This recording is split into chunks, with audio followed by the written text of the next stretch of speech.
Good evening and welcome to the May edition of our Audience With. It seems very apt tonight on the day that DEFRA have announced their strategy for retiring and young farmers that we have a very passionate young farmer to join us tonight, and I'm delighted to welcome Annabel Hamilton, who actually farms just over the border in Berwickshire. Many of you will have followed Annabel on Twitter. She did a very successful Farmers of the UK week earlier in the year. And really, I'm not going to say a lot more, but welcome, Annabel. Thanks for taking part. Hi, Andrew. No, you're more than welcome. So we're just going to have a light-hearted chat through, but is farming something you've always, obviously you grew up on a family farm like myself and things, but is farming something you've always wanted to do, or were you fairly open-minded as you went through your education, and how did you end up where you are at today? I know that's a long story and I've got some more questions in there, but yeah, so to be honest, as a child I kind of always loved being outside, and obviously kind of just living on the farm from a very early age, and always been exposed to the machinery and the livestock. I actually went to university and studied geology. I had a really good geology teacher at school for my A level, and I don't know, part of me just wanted to go do something a bit different, but unfortunately kind of halfway through my first year kind of it just wasn't for me. It was hard. So I sort of came home pretty much every other weekend and helped out on the farm, and it just kind of grew and grew. And then once I finished my geology degree, I went to Cirencester and did a graduate diploma in ag. So that was just kind of to get my foot in the door, as it were, just to get something under my belt. But yeah, I suppose that, if it's in your blood and you just, I love being outside and involved, there's always something different going on. So it's it's a pleasure to work in the industry, really. Yeah, I totally agree with that. And whilst I'm sitting here in an office with an office job, I couldn't do what I do if I wasn't looking after farmers and spending my time on the farms at nights and weekends. But just as we're going to be talking about succession a little bit later in our chat, just I think it would be useful to describe your family, because you're not an only child or anything. No, so I'm one of three.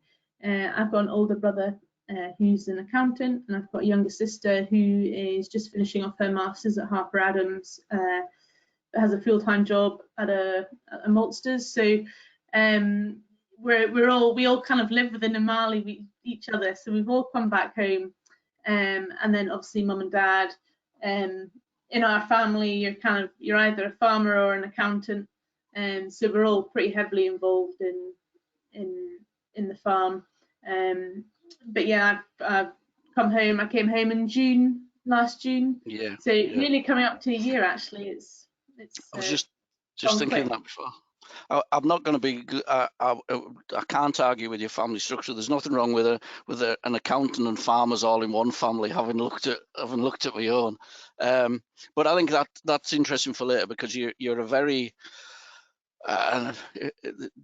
typical farming family. Mum and dad, a number of siblings, some of which are at home farming, some of which have another career off farm but still. So I think that's interesting and very typical of the challenges a lot of farmers face. So you didn't come home immediately. You did your Cirencester, and then you've worked other places and worked your way back north, I think might be the right way. But yeah, could you describe what you've done? And so after I finished at Cirencester, I applied for a full-time job up in Lincolnshire, where I was an arable manager for a large estate with about 3,500 acres. We grew 600 acres of potatoes, and that was kind of mainly my day-to-day side, was looking after the potato enterprise. There was also a pig unit. There was over 20 staff, so there was a lot of people to look after and keep happy, and make sure everybody was in the right place at the right time. There was also an estate up in Scotland, so got to go up there a few times and sort of see what was going on up there. And while I was in Lincoln, they actually put me through my basis and my facts. So that, I must admit, that was probably one of the highlights of kind of what I've done, and really enjoyed it, learned a lot. Unfortunately, forgotten most of it because it's kind of one of those things that you've really got to keep. Don't worry, us accountants forget a lot of what we learned back then as well. And I just, and I kind of I took part in quite a few sort of young development programs. So I did HDB had a potato program, and British Sugar did a sugar beet program, and that's kind of aimed at the more younger generations coming into ag. So that was brilliant. And then so I did 4 years in Lincoln, and then in 2018 moved up to Northumberland, where again kind of went as an arable manager and sort of moved into sort of taking over quite a lot of the other side of the business. There's about 5,000 acres there. It was kind of split 50-50 between grass and arable. About 300 cows, about 2,000 sheep, and again there was 15 staff. So again, going into quite a male dominant environment, and kind of again just making sure that everybody was happy and everybody had something to do all the time. So it I've learned some people skills in a good way. You know, you've really got to learn how to get the most out of your staff, but in the right way, and you know, not making sure that everybody's, you know, having plenty of time off and basically happy. Yeah, that's really interesting, and I think I feel as though succession is an it's an overused word, but it's ongoing. And there's a couple of questions I would like to ask, and I'm sure everyone watching this will be useful. That you are very young, should we say, when you look at the average age of a farmer, but you're one of the young, passionate ones. So how was it being, you know, looking after some big responsible farms, being, you know, a big responsibility on those, both in Lincolnshire and Northumberland, and I bet you saw some weather differences there, by the way, but that's an aside. How was it being the age you were, and you know, and what would you encourage other young farmers of family farms to do something like that? Yeah, so when I started in Lincoln, I would have been 22. And to be, I kind of my kind of ethos is you know, sink or swim, and you've just got to get on with it. And I knew that that's what I wanted to do, and I knew that I'd been given this amazing opportunity, and the estate where I was really was incredible. You know, there was so much going on, and you know, it was well invested in, and you know, it was just, I knew it was somewhere where I'd learn a lot. And again, if you take out what you put in, sort of thing. But yeah, I don't know, it never really bothered me. I probably just forgot, really, and I kind of knew, you know, they wouldn't have taken me on if they didn't think that, you know, I was the right person for the job. And yeah, it really did that kind of almost like, you know, pave my way into what I'm doing now. And I know some people don't get the opportunity, but you know, being able to work away from home for you know, 6-8 years, you know, it really has, you know, turned me into someone that's really passionate, motivated, want to keep moving the business forward. And you know, I can come back home with ideas. And you know, when you go and work on these farms of this size, and you know, when they're doing different cropping, you know, you do come home with lots of ideas and different experiences. And you know, just the likes of today, where they're changing the wheels on the sprayer, and where I was in Northumberland, we actually had something that went on the forklift just to make it a bit easier, and I was like, oh, we could do this, you know. So it's, you know, it's bringing ideas back, and it just makes it a bit more exciting, and it's good to keep everybody on their toes as well, I think. Yeah, I totally agree with all that. That's just music to my ears, and I'm sure many people, isn't it? You know, I think everyone should, it doesn't matter what career you're going in, but everyone should get, from a family business, you should get away and experience working for another boss even, but to see the world out there and other ideas, and it just broadens your horizons. And I would encourage as many people as possible to do that. The next one is the next interesting one, because not only are you're a young, passionate family, you're actually a woman in traditionally what has been a male-dominated environment.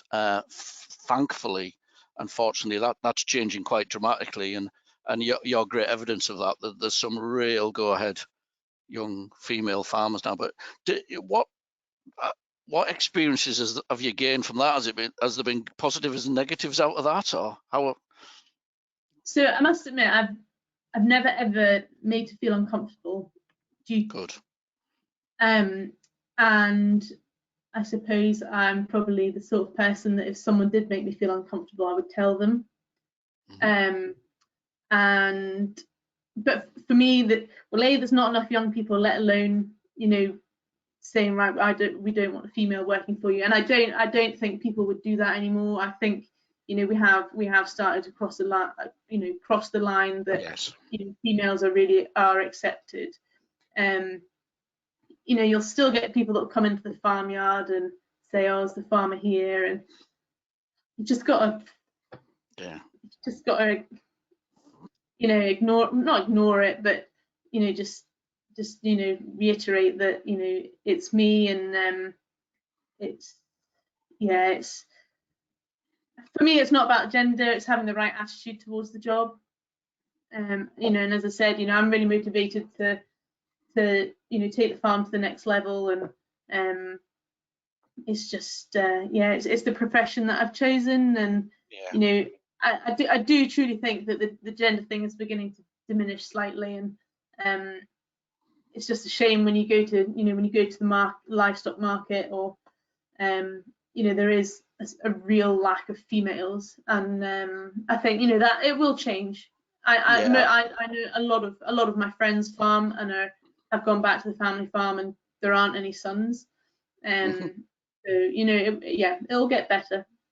I think you're right. Well, you don't think I totally agree with you, right? And I think it's a little bit of a generalisation, but out of all the farming clients that I look after and I'm aware of, that our firm looks after, some of the most progressive and open-minded are actually women in agriculture. I think they tend, and it's a generalisation, but they tend to be more open to new ideas and things, where us blokes can be a bit stuck in our ways and change reluctant. So it's a generalisation, but I think I absolutely agree. The more we can get involved, the better. So you then decided to head even further north and skip home back over into Scotland about a year ago. What was the driver behind that, and how has that gone so far? Dad, hopefully Dad's not listening or listening. Dad's on the sprayer. We've done a swap. You've sent him out of the way. I washed it out for him, so he started. So it's every child's dream to come back to the family farm. But in my mind, I was never gonna. There was two things. I was never gonna come home if Dad wasn't ready. Okay. And the same from my parents' side. I've never been forced into coming home. It's been my decision. So just to cut in on you there, and I think that's a real interesting thing. So how did you know they were ready? Because we all know that this family discussion. So that's just music to my ears, and I'm sure to a lot of others. How did you know that Dad was ready? Maybe Dad hit a certain age. No. So Dad started to do more things outside the farm. So he's directors on a few boards, and he spends quite a bit of time away from the farm now. But I suppose it was more just a few years ago we just started talking about what was going to happen with the farm. Both my brother and I and my sister, we all we wanted to know what was happening. and again, we're probably the sort of people that not afraid to ask the question. Yeah. And I think when that came up, mum and dad did kind of start deciding, right, what are we going to do? Dad's created an incredible business, and I'm extremely privileged to have come back into the position that we're in. And I suppose for him, he wants to keep that going. But yeah, it really was just that initial, right, what's going to happen with the farm, and then every so often we'd start talking, and then it was probably, I think it was Christmas, 2 Christmases ago, and then Dad sort of said, right, what are your plans, and it kind of just went from there, really. But yeah, it's starting the conversation. It's hard. It is hard, but there's a lot going on here, and we all kind of needed to have a plan, really, of what was going to happen. Absolutely, absolutely. And I should, whilst I'm asking lots of questions, I've just had a message come up on my screen from my colleague Emma that runs this behind the camera.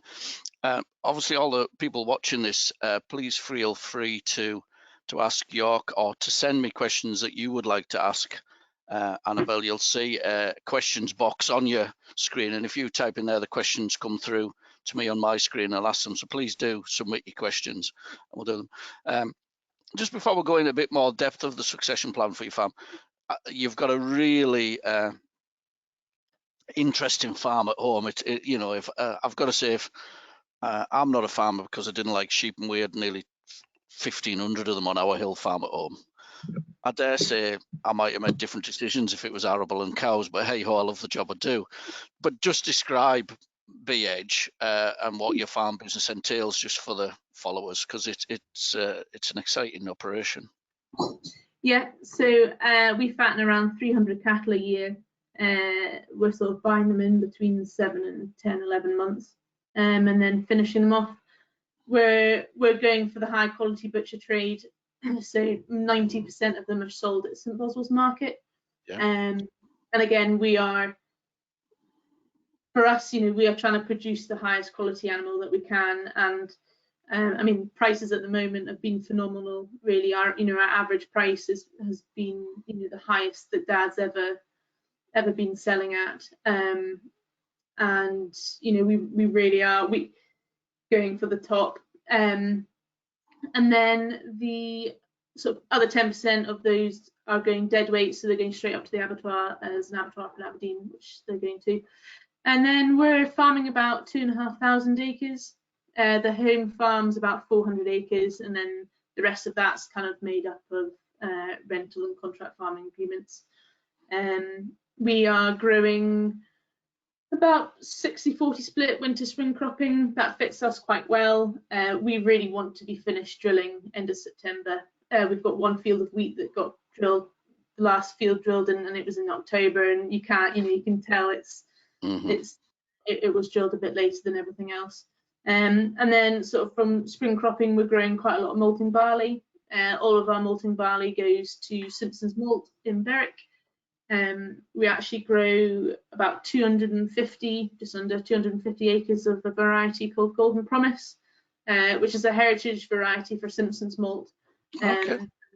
That malt that it produces goes all over the world, so it's quite interesting to look up the beers where it goes. Timothy Taylor in Yorkshire, they're a big end user of the malt, so it's, I don't know, it's really nice with the cattle and with the spring barley.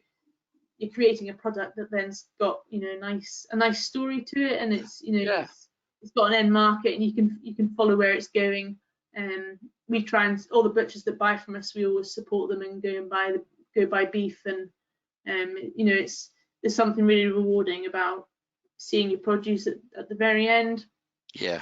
And so yeah, we pride ourselves on doing the best job that we can, attention to detail.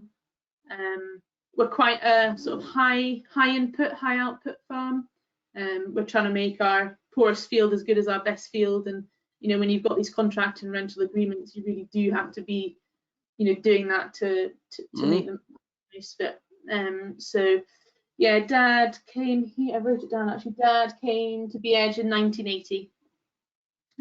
So yeah, we've been here a while, and as I said, he's over the years he's created quite a phenomenal business. So been very lucky to come home to it. But and I think there's a couple of diversifications. I remember seeing, I think you and your sister amongst some items for Halloween. Yeah. So again, for the younger generation coming home, diversification is really important. And I think, and this is just my personal opinion, that for all the generations, it's quite hard for not all the income to be coming from the farm, and that these diversification projects are really, well, A, they're enjoyable, B, it's something different, and it's it's another way to engage with the public, which I kind of almost feel it's quite an important job for farmers now, to be engaging with the public, even if it's just telling them what they're doing and why you're spraying a certain field for something. But yeah, so we're part of the caravan club, so we've got 5 sites for caravans. My brother and mum, they've actually just put in a couple of glamping pods as well. Yeah. And then I've got a pick your own pumpkin patch. So we had our first year of that last year, which was just incredible. It was phenomenal. We must have had over 5,000 people. It was quite amazing. Wow. See, when I was a kid, you had to find a turnip and core an old turnip out to make your lantern. It's all changed, but that shows how old I am. There's a question just popped up here on the screen, which is just perfect for now, and it says, so when that conversation was first had with Dad, was your initial reaction, I'm reading this wrong. Was it, I want to do this and build on what Dad has done? Or was it, you wanted to do something else? Probably build on what Dad has done. Dad and I, it came quite quickly that during the week we don't have time to physically sit down and talk about what the business, the different components of the business. So twice a week we'll sit down for an hour and a half, and it's really sort of a question and answer, just for myself, and each night we choose a different topic to talk about. So whether it's fertilizer plans, what varieties we're going to be growing, bank, the account, all these things that are really important that we don't have time during the day, but we do need to discuss. And I always knew, but it came very apparent very quickly that Dad is extremely switched on, and that there's nothing that I feel that I want to improve, because I feel like we are doing the best job that we can, but it's moving the business forward. It's maybe, let's not plough that field, let's min-till it, let's try something different. It's bringing in different practices, becoming more efficient. So I've just as I came home, we extended our tram lines to 36 metres.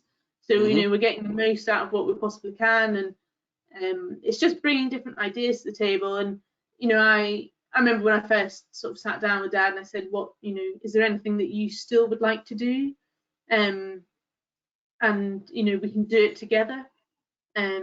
So yeah, there's a few things that we're potentially going to look at, and it's just as I said, it's just continuing to move the business forward. I think that's really important. I think it's for everyone listening to this and those that will watch the recording that comes out, I think it's just so refreshing to hear of a family working together, but having those open and honest discussions and treating it like a business. Now, I know you and I had a chat on Monday night about various things, and there's one bit stuck out of me. And I think it just hits the nail right on the head in terms of succession. So if Dad hadn't allowed you to become part of the business, so given you some responsibility so you could work together, or as we were putting it, sign the checks, what would you have done, Annabel? Yeah, so Dad, we were all sat down having supper, and there'd been an article in an agricultural magazine about about a sad story where there was a guy in his 40s and he didn't have any responsibility, and you know, I find that really sad when you hear of stories like that. Yeah, I suppose for me, you know, if I wouldn't have been offended if, you know, if Dad didn't want me to come home, or if we, you know, if there's going to be a change in the business, then, you know, then in the nicest way possible, I can go get another job. You know, that there are people, there are plenty of people looking for people to come and run businesses and things. So, you know, I was never going to be bitter about it if he didn't want me home. So it was just, as I said before, it was about Dad being ready for me to come home and for me to be ready to come home. And I was only ever going to come home if I was going to start getting that responsibility. And I am, you know, it was very slowly, and it is a slow process. You know, these, you know, when we sit and talk about the different agreements that we have, they're all slightly different, and it takes quite a bit of getting your head around all these agreements, and you know, just so the account side of the business is probably where I don't have any experience in doing any of that. So that's kind of the biggest thing for me, is just getting a grip on that side. And it does take time, you know, and I've always had this approach of where I've gone is kind of, you give it a year, do a full season, do a full cycle, and just see how the farm operates, how everybody operates, what happens at each time of the year. And then after a year, you can kind of go, right, we can actually maybe do that differently, and it might work a bit better. So yeah, it takes time, and I'm cool with that. I'm fine about it. It'll happen. It will happen. There's a comment here which I will read out because I think it's great, and it isn't a question, but Dad sounds great.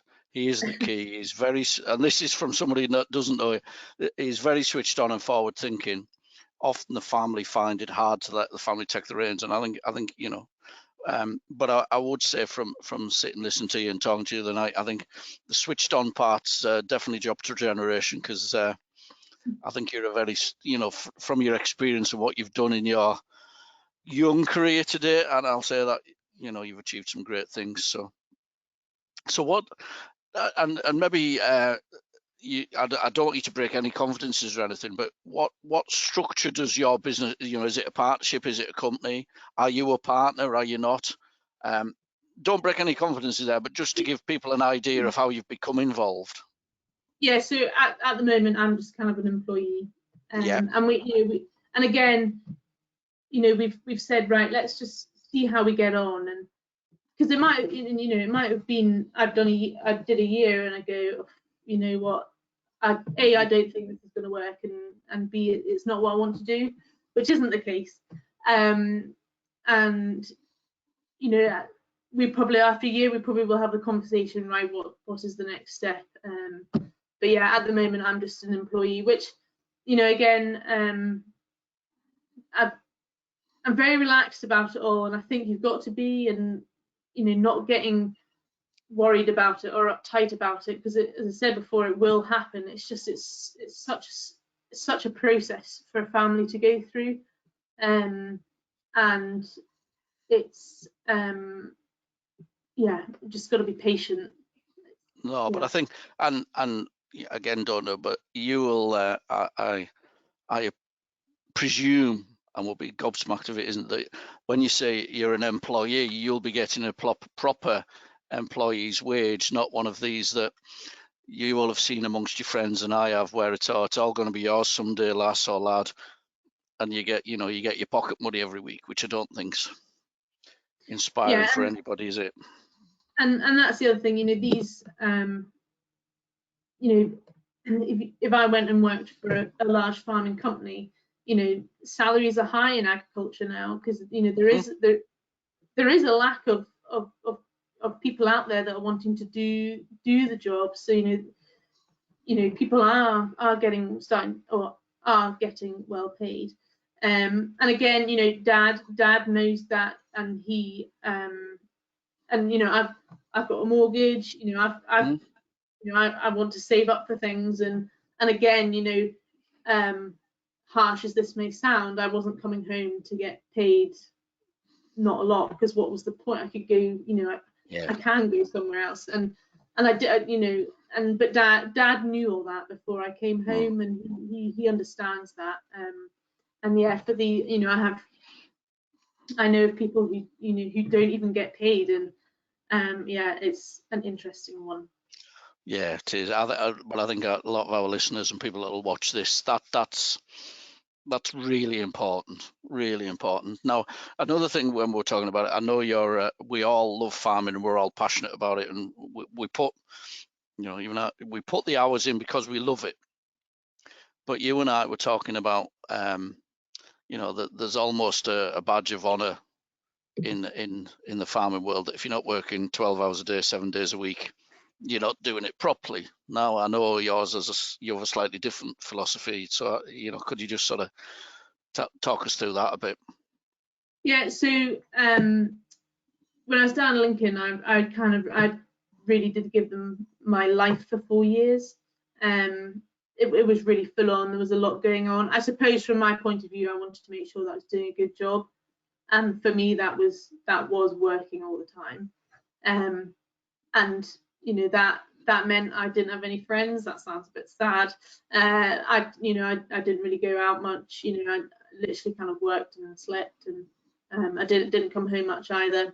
And then kind of when you get to a point where you can't do that anymore. Yeah. And my partner, he was working down there as well, and he was about 40 minutes away. He was a stockman, so you know, I was having to do all the traveling, and you know, when you're in a situation like that, it does have a time frame. And then when we moved up to Northumberland, you know, that was better. Didn't have to work as longer hours, but you know, coming home, we really try not to work weekends. Obviously during harvest and drilling and springtime, you know, we'll work to get the job done, but you know, unless there's spraying to do, Dad and I should say, we've got 2 full-time guys here, so you know, we try and you know, do bank holidays off, and you know, they have their weekends off, and we make sure they have time away from the farm as well.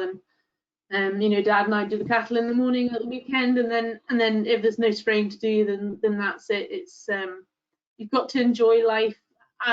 You know, my partner and I were really sociable. We like going and seeing friends. You know, I play tennis. You know, we're not far from the beach, so you know, enjoy walking. And it's just, you know, it is really important to have some time off. And you just, yeah. But I suppose we've created a way of being able to do that. So you know, both that I do the majority of the spraying, but you know, so the other day I wanted to go meet some friends for a walk, so he took the sprayer for a couple of hours, and you know, it's just managing it like that, and it seems to work quite well. But yeah, it's important. You've got to have some time off. You've got to refresh yourself. Yeah, you're absolutely right. Absolutely right. And you know, if you refresh yourself, you come back at it on a Monday morning or whenever it might be, raring to go again, rather than just and it gives you thinking time and all that sort of thing, doesn't it? So it's great to hear that. So sort of moving slightly away from succession, which your family seems a great role model for. What do you see as the tough? Well, it's not a tough question, but it's one we get. What do you see as the challenges for B-Edge and the Hamilton's farming operation in the next 5 years? Then there's a loaded question for you, Annabel. The BPS would be in there. Yeah. It's going to be interesting to see what's going to happen. Obviously, in England, it's slightly different. Scotland, we are we're hanging on to it a little bit longer than you guys. I think in the next few years, you know, our carbon footprint's going to become quite a big issue, and you know, we're all fertilizers come under a bit of scrutiny recently. And you know, I think we're slowly going to be forced into trying to find some different ideas around that. There's quite a lot going on with red meat at the moment as well. it'll be interesting to see what happens to the beef sector. But yeah, we'll see what happens. But yeah, I think BPS is going to be quite a big one, and see what they're potentially going to replace it with, or I think these environmental schemes are going to become quite big. We do quite a bit on the farm already. I've noticed that, and obviously on your Farmers for the UK week on Twitter, you described some of what you do. Yeah, and we're very close. The land that we farm is next to quite a few villages, and it's nice to be able to tell the locals why we've got flowers in the field, or why there's grass margins in particular places. It's good to it's good to show that we care, and I think things like that, even if it's explaining what you're doing, if they can visibly see that you're trying to do something, it helps the cause. And obviously, your younger sister, I think you said, is into the agriculture and doing it. So do you see that a farm in many years to come, as the succession wears on, that you'll all be or two of you'll be farming BH as a partnership, or do you think you'll all, I know it's early to tell, but do you talk, don't break any comments, but do you talk about this with your brother and sister? So we've, as kids, we've always been told, we've always been pretty independent, and we've always gone and done different things and been away. And for Rosie, this is her time to go away, experience something different, work in agriculture, but work in the different sector. I suppose my aim is to continue to create the business that if she wanted to come home, there'd be room for her.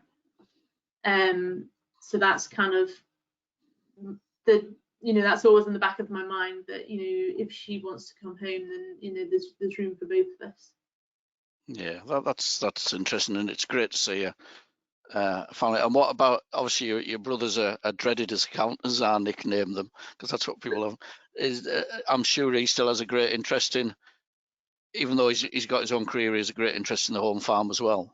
Yeah, so I mean, if we ever need a hand or anything, Alistair's quite happy to come help. But I think, it is hard. Deep down, you kind of know if you want to do it.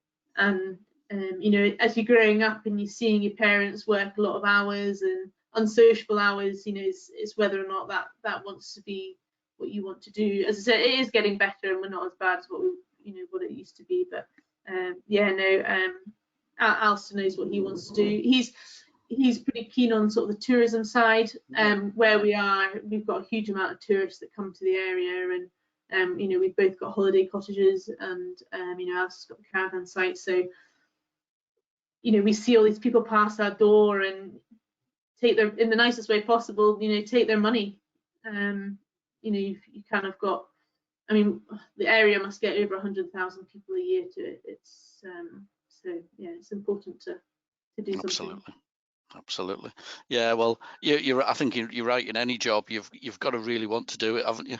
And that's probably why I'm a farming accountant that spends vast amounts of my free time on my best friend's farm now, because my father retired. But I just knew when I was making my decisions at 17, 18, I couldn't work with sheep for the rest of my life. As I say, and I've never regretted it once. I still love farming. It's everything I do. But yeah, you've got to want to do it, haven't you?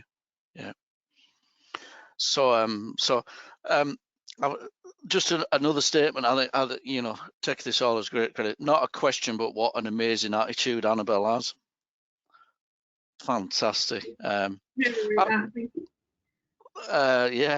Well, I would agree with every word of it.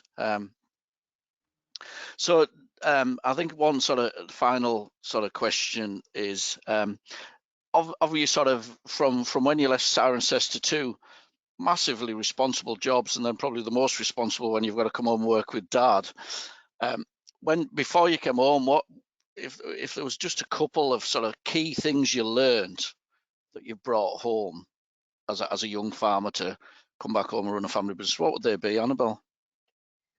Yeah, probably a lot of that's to do with the staff. So there's two farms where I was, the huge amount of staff, and we couldn't do what we do without them.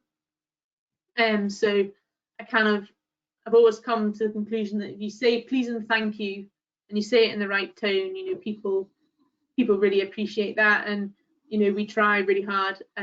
After spring drilling, we had a barbecue with the guys just to just say thank you. And I think our harvest trip, we're going to go karting, and we've got like a speedboat that goes out of the harbour that we're going to go do. And it's just really important to make sure that your staff really do feel included in the business. So you ask their opinion of things, and also they want to feel appreciated. So we've actually, since I've come home, we've got a farm logo and jackets and t-shirts, and it sounds really silly, but no, it doesn't. They're just like, oh, this is so cool, like thank you. And it's feeling, we're really proud of of what we do, and for them it's you want them to feel proud for working where they do. I also I'd never ask anybody to do anything that I wouldn't do.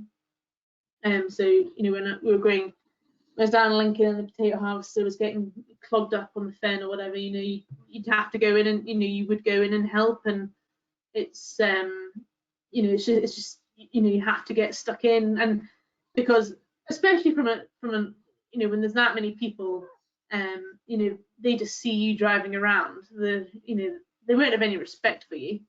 And it's all about just getting that respect, but doing it in the right way.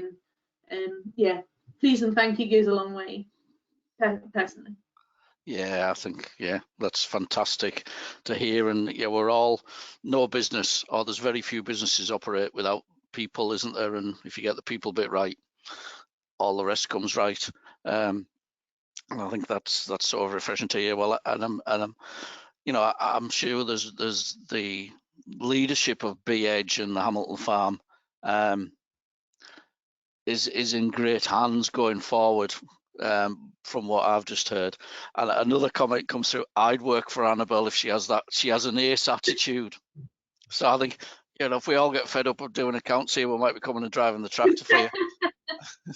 I'm easily tempted onto a tractor or beef cattle. But no, Annabel, we're drawing to a close. I think that this has been absolutely fantastic. I could sit here and chat all night, and I'm sure the people listening. So thank you so much for taking part and being so candid. I think you're as a young farmer, you're an absolute, the passion oozes out here, and what a great role model for others at such a young age. So thank you. I'm sure we've all enjoyed it. Just for our followers, the June one, I'm pleased to say, and Annabel already knows this, that the June one we're going to put Will Evans, for many of you will know on social media from the Welsh borders, Will Evans, who does his rock and roll farming podcast, which I know Annabel and many of us have listened to. We're going to put him on the other side of the microphone, and I'm going to be asking him some things. So watch out for the date to come with that. We just need to confirm the date. But Annabel, it's been absolutely brilliant. Thank you for being so candid. No problem. I'm sure you've been an absolute motivation to many family farms just that are trying or wanting to get the succession conversations started. And thank you, and hopefully we'll bump into you soon. Yeah, no, well, thank you very much for having me, Andrew. You're welcome. Thank you. Pleasure. Cheers. Bye. Okay, thanks. Bye.